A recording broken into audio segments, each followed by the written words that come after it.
I've made a discovery. Do you want to know the best way to shock a Canadian? Tell them about your American maternity leave. When my daughter, Yael, was born 4.5 years ago, I was entitled to 10 weeks, which, mind you, were fully paid, unlike most American employees. So I took the full 10 weeks, starting on her due date, and since she, as is her nature, took her time, arriving 1 week past due, Yael began full-time daycare at 9 weeks old. Now, we were lucky by comparison. She was cared for in an exceptionally warm daycare with a caregiving staff whose love was felt deeply by children and parents alike. I had a relatively flexible work schedule at the synagogue. Though the hours were long, I could easily work around drop-off and pick-up at daycare. I had a private office where I could pump and refrigerate milk. And most importantly, I had my husband, Greg, who not only had a flexible schedule as a graduate student, but is a true partner in parenting. So when I moved to Vancouver and discovered the civility of a society that grants families 1 year of parental leave, I was amazed. I found myself astonished by the difference in the experience that I had with my younger son, Jonah, admiring the ways in which both mothers and fathers took their rights of parental leave. There's no question in my mind that Canada deals better than the US with women's advancement through paid parental leave and the reintegration of mothers in the workforce. So we should stand proud here in the Great White North. And yet, we all, women and men, still struggle with work-life balance. It's not surprising to me that the recent bestseller, Lean In, by Facebook COO Sheryl Sandberg, has been on Chapter's top seller list consistently since its release in March. All across Canada, it remained on the cultural radar as one of the most discussed and controversial books of the year. Sandberg gives women the charge to lean in to their careers. She directs ambitious women in their 20s and 30s, women like me and my cohorts, to lean into our careers, especially when we have children, instead of saying no to new opportunities. And to that end, Sandberg has created a curriculum for women to follow in self-generated circles in which they talk openly about the challenges they face in the workplace. Now, it's interesting that dads have taken the ideas of Lean In to heart as well. In Toronto, I read that a group of dads from the consulting firm Deloitte have formed their own Lean In circle called Deloitte Dads, or the Fraternity of Paternity. These men have created the group to support one another in developing flexible work schedules so that they can have a more active parenting role than has been traditionally prescribed for men in high corporate positions. I really loved reading Sandberg's book, and it speaks to me very personally about my life, my career, and the choices that I make. But I also think that something is missing from her charge to lean in. Because sometimes I think we all need to lean out, too. All of us, women and men, parents and those without children, those who are just beginning in the workforce, and those nearing retirement. Work-life balance is the buzzword of the day, because balance is a thing that we are all missing. It used to be that our parents and grandparents would get in the car in the morning and drive to the office. Today, we carry our offices with us. We can edit digital documents at the dinner table, answer emails from our beds, and text our colleagues from the sidelines of the soccer field. With our smartphones in our pockets, We are accessible 24/7. According to a government survey, 1 in 4 Canadians works 50 hours a week or more. 10 years ago, it was 1 in 10. And those of us with smartphones, forget about it. We put in an extra 365 hours a year.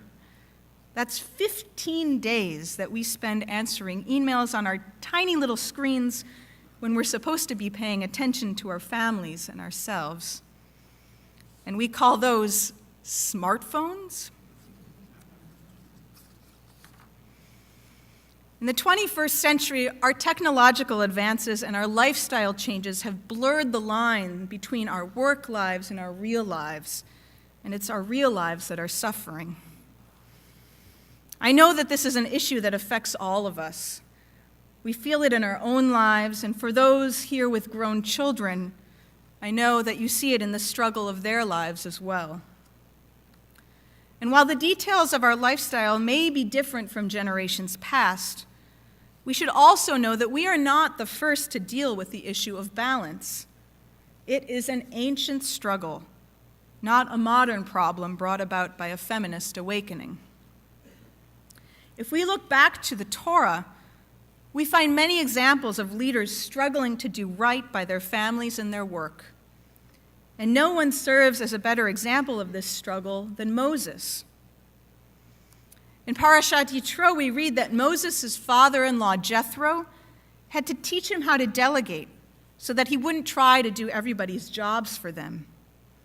We read that Moses sent his family away for extended periods of time, and that he even forgot to circumcise his own sons.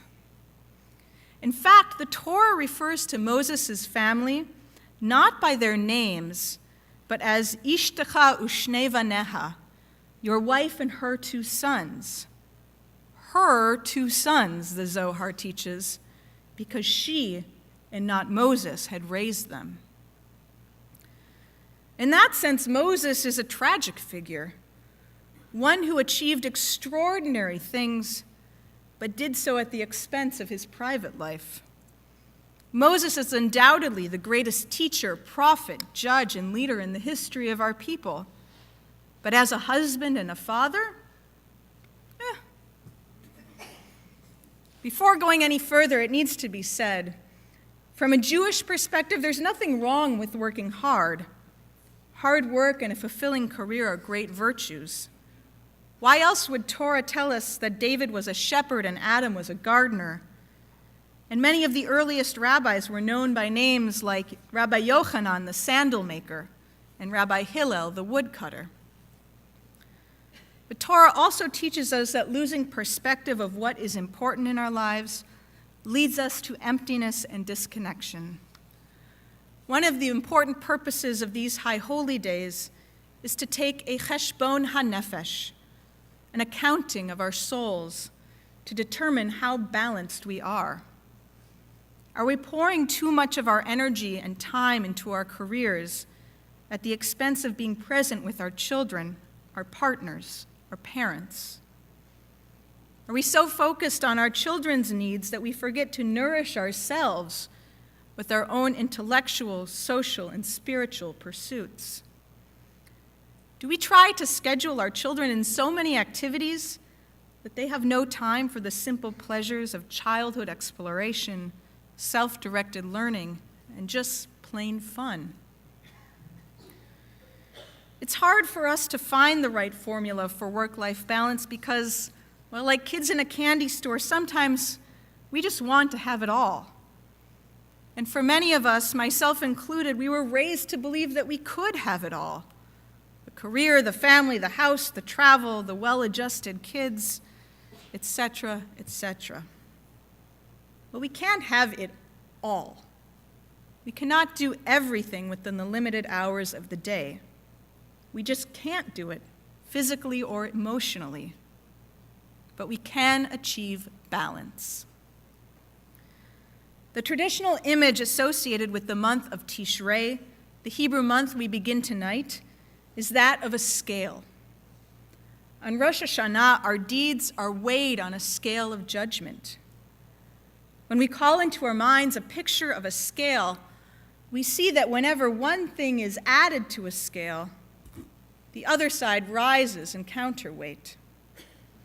So what if we imagine that the two sides of the scale measured lean in and lean out?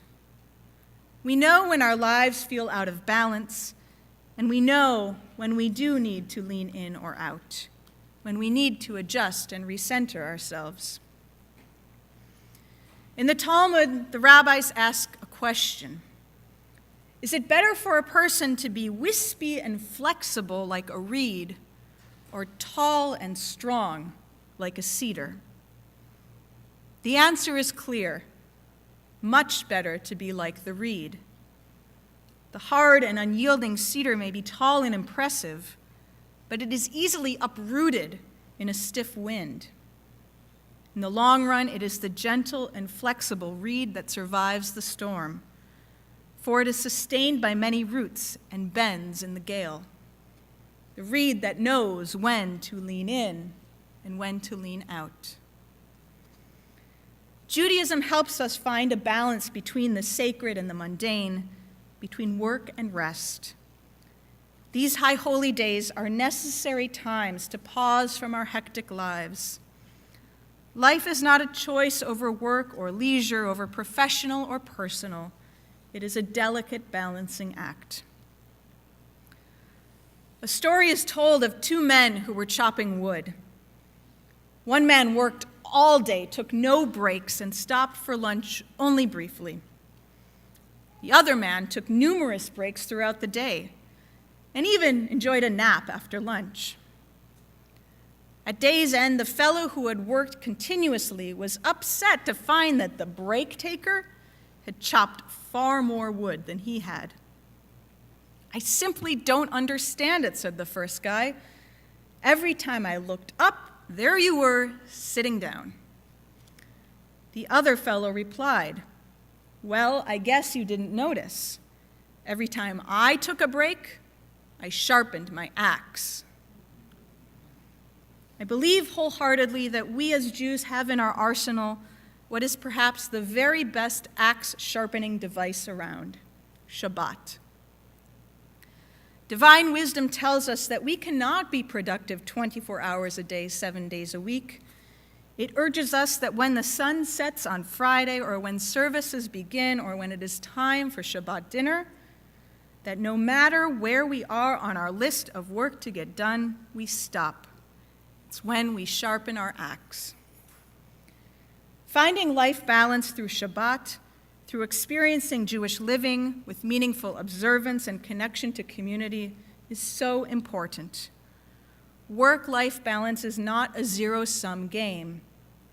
It's easy to say, how am I going to have time to have Shabbat dinner, come to shul, have friends over? You want me to lean into my career and my family and have a regular Shabbat practice too? Yes, it is the investment of your life. If you want to live meaningfully, surround yourself with people who have made the same commitments in their lives, people who also see the merit in taking time to sharpen the axe. The truth is, Vancouver is a pretty balanced city. People are living well here, climbing mountains, hosting block parties. My neighbors have chickens in their backyards. People move here because they are seeking a healthier balance. But we also live in one of the most expensive cities in the world. Families are stressed, and we all need the support of community to make the choices to lean in or out when we need it. We aren't perfect. The High Holy Days recognize this. We learn what works for us through trial and error. But these Yamim Noraim, these days of introspection, ask us to reflect on what is important in our lives. Work-life balance is a lifelong journey that needs to be navigated with deliberate choices, hard decisions, difficult conversations, occasional sacrifices, and regular evaluation. Leaning out is precisely what this season calls for us to do. To lean out to living, to lean out to our loved ones, our families and friends, to lean out to our passions, to find that balance. Shana Tova.